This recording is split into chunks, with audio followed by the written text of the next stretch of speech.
Morning, hi, hope you're all well. Thanks for joining me again. So yesterday we looked at what you can do with ground floor town centre shop units and how you can convert those to residential.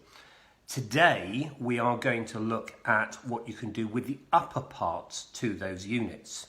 So the first thing to think about when you're looking at the upper parts is you have to ask yourself the question, is the use of the upper parts ancillary and therefore part of or sort of hand in glove to the use of the shop floor below?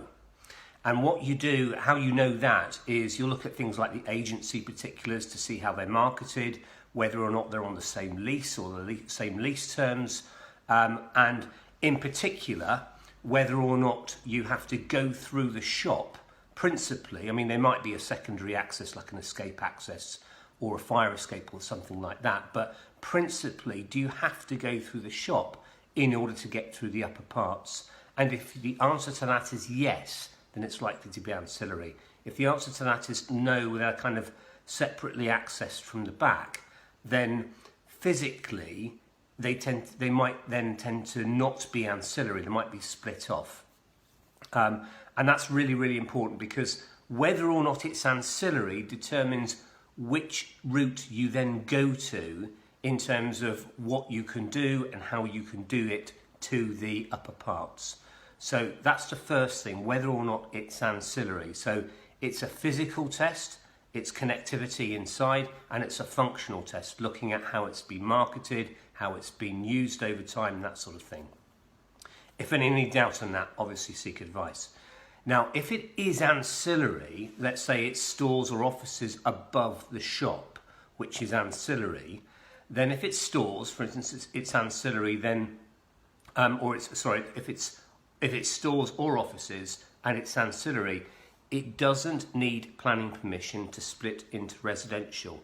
You can go under a separate class of permitted development, and you need a certificate of lawfulness in order to do this. And you can get up to 2 units above each shop. So if you, for instance, you're looking at an address in, say, 42 Smith Street, and you're in a town centre, then you can split the first and second floor above 42 into a maximum of 2 units.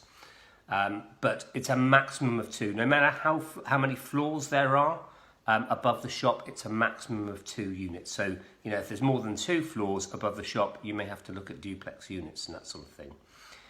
If it's 42 to 44 Smith Street, and therefore it's all one shop, let's say it's a double frontage, it's still only 2 units above the shop.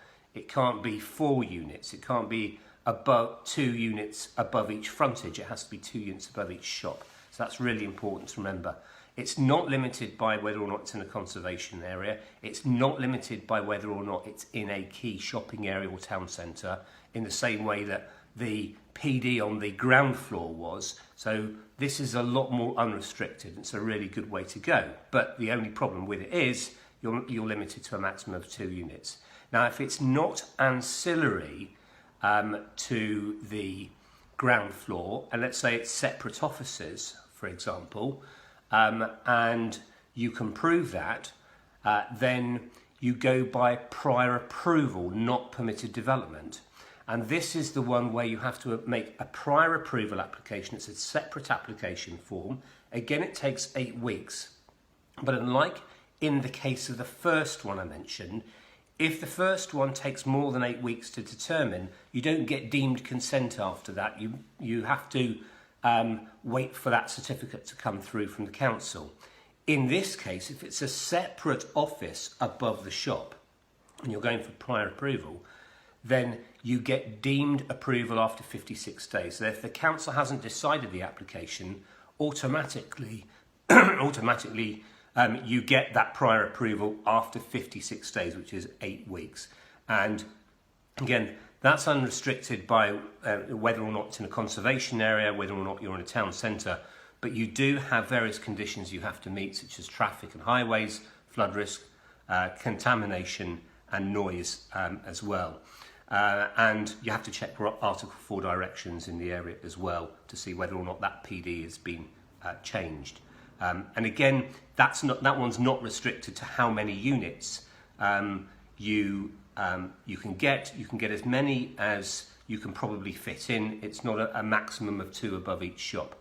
So that's hopefully very, very useful. And tomorrow, what we'll be looking at is when you've got your prior approval or your PD for your units, and let's say if they're large units, what you can do then if you want to get more units, for instance, if you want to go to an HMO. So we'll look at that tomorrow. All the best. Cheers. Bye.